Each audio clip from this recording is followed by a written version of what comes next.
Magawa ni sa Kabilang kala, may ikaw na. Pwede. So bang Choy? Anong purpose yan, Lan? Bypass kabila. Bypass? Kasi tagilid na ang bars natin.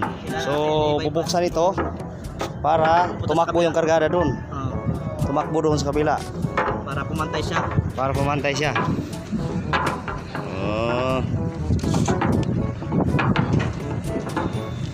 Tuloy-tuloy ang loading. Yan, tuloy-tuloy ang loading. Hello mga fitness. Ayan, nandito na tayo ngayon sa Cadiz Port, no? Cadiz City, Negros Occidental. Ayan. Yung dalawang tanker barge na hila natin, ayan, na proper secure na natin dito sa Cadiz Port. Ayun, dalawa na yan. Ayan. Naka-prepare na para mag-loading. Yan, yung mga tanker truck na nakapila para sa ating paglo-loading ng molasses. So, loaded iyan ng molasses mga fitness. So, loading na.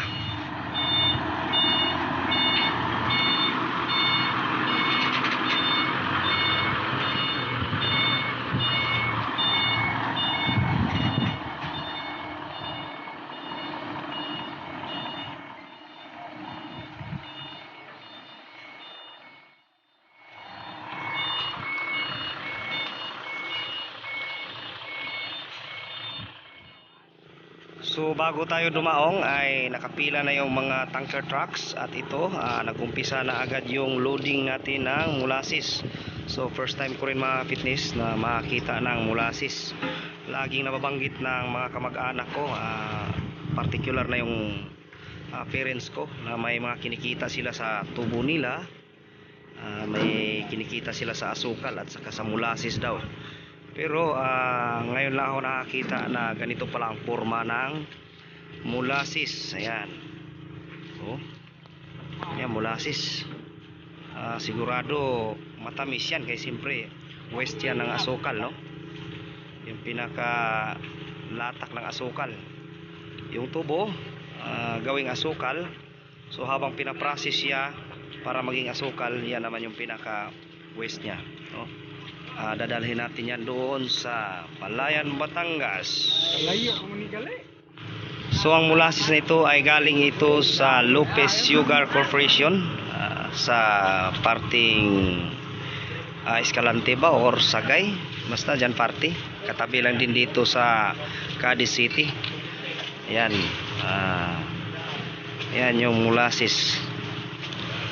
So itong isa bagong pwesto lang ito. Ayan, bubuksan na ng operator ng valve, yung pinaka valve nya. So ayan, oh, ayan,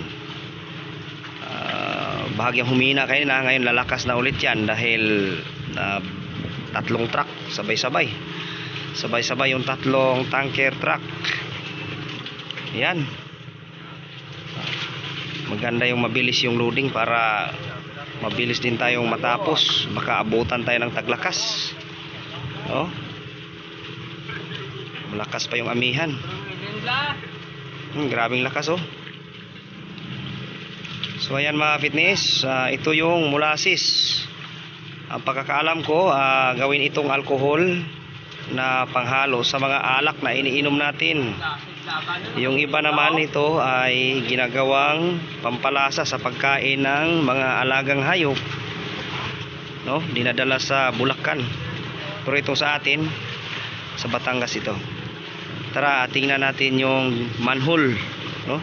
Kung gaano nakarami ang naloading. Ayan, malapot. Hindi pa nangalahati yung ating kargang molasses. Dito sa kabila, ayan, mas konti pa kaysa doon sa kabila. So tuloy-tuloy. Sana matapos ito agad. Hindi tayo abutan ng taglakas. Ayan.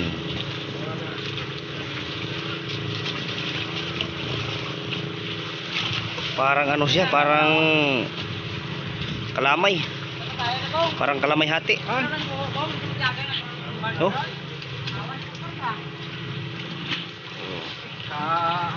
So kailangan nating bantayan ito mga fitness dahil pag hindi daw ibinantayan ito, posibleng matapon. Ayan. Kita nyo naman, manual lang talaga ang ang pamamaraan ng ating pag-loading, no? Nilagyan lang ng alulod mula doon sa mga tanker trucks.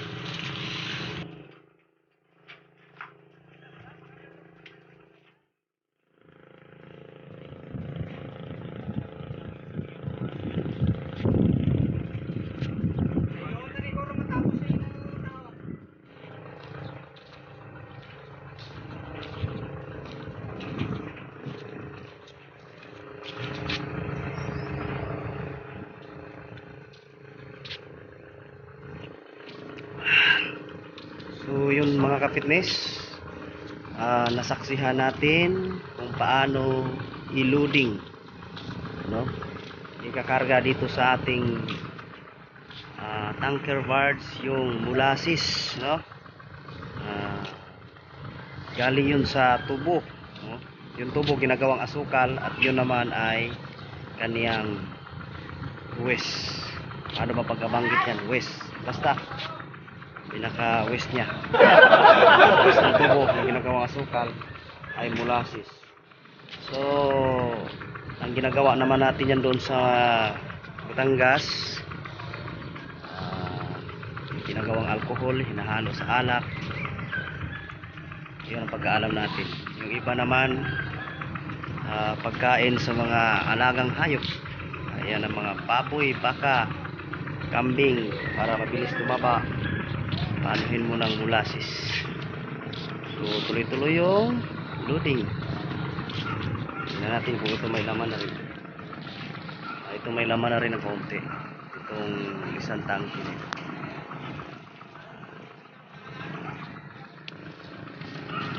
So nakabukas lahat ng manhole dahil nagkakaroon ng fumes yan. Yan si Chief Engineer Ramirez, ating unit, no? Malapad na mahaba, kaso nga lang hindi siya double deck. Mahaba yan. Yung pinakaunahan niya, no?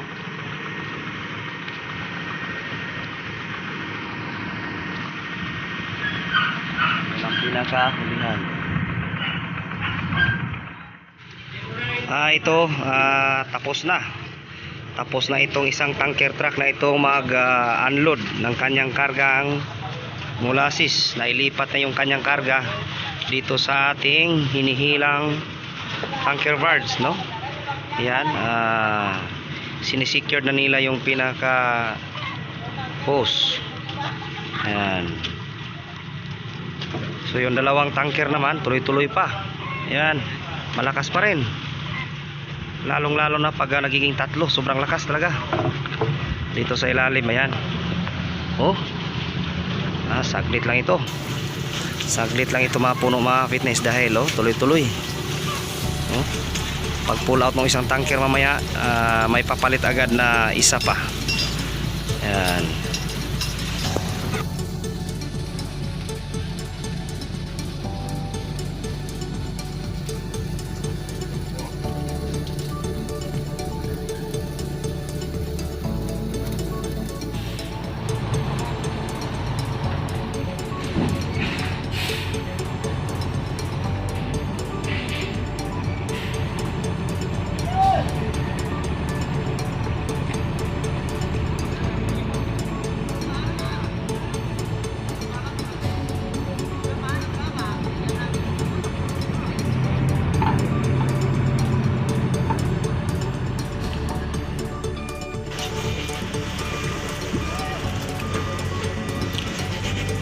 So medyo mabagal na dahil dalawang truck na lang. Pag naidikit na itong isang tanker truck na ito, ayan, maging mabilis na ulit ang ating loading. Tatlong-tatlo lagi yan yung nagdidiskarga na mga tanker truck para mailipat naman, mailoading dito sa ating tanker barge. Ayan. Ayan. Tuloy-tuloy. Sige. Yan.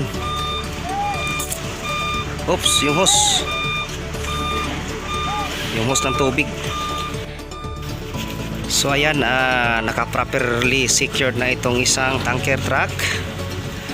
Magiging 3 na ulit yung mag-unload dito sa isang alulod. Mga pinutol-putol na drum lang ito na pinagdugtong-dugtong. Ayan. Ayan, bubuksan na yung isang tanker truck. Ayan. Busagak. Ayan. May silyo din, no? May silyo mula doon sa sentral. Yung sentral na sinasabi, yung paggilingan mismo ng tubo. Pinanggalingan ng ating molasses, no? At pinagmulan din ng asukal dito sa Negros. Ayan, binuksan na.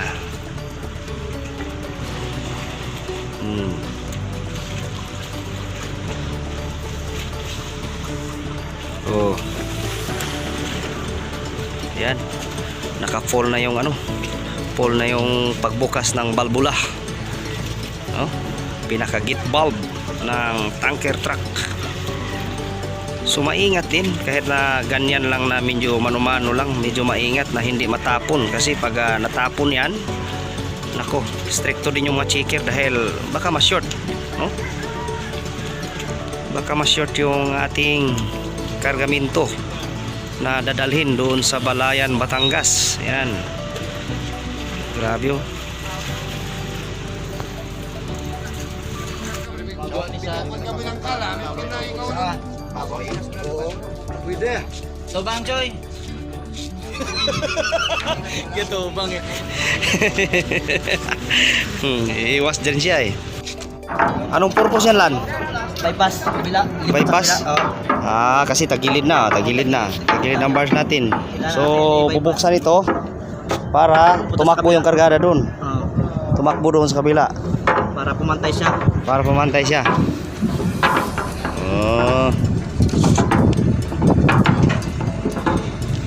Tuloy-tuloy ang loading. Yan, tuloy-tuloy ang loading. Buksan ang balbula sa gitna. Kasi ito, mayroon itong bulkhead. Oh, bulkhead ito eh. Division. Ngayon, bubuksan itong balbula. Mayroong tubo yan dyan. May pipe yan dyan. Tapos may balbula. Isang balbula lang. Tagos na siya. Tapos dito. Habang kinakargahan doon sa kabila, napupunta dito yung kargada. Madilim, hindi na makita.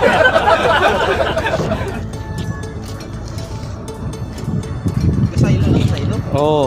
Ano na, may balbula ba? Ito yan dyan, Lan? Ililipat ko sa tres. Ito naman. Ililipat itong yung pagbukas ko doon. Lipat dito sa kabila. Oh. Tapos ito ililipat sa dos. Para to sa ganun naman na bulkhead yan. Pag ganito. Oh, pag ganun naman na side. Sige, para hindi tagilid nga ako, nag-aalala lang ako eh.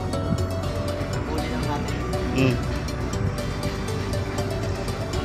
Oh, bukas ng hapon daw, tapos na ito. Uwi sana ako sa mama ko, di na ako tutuloy.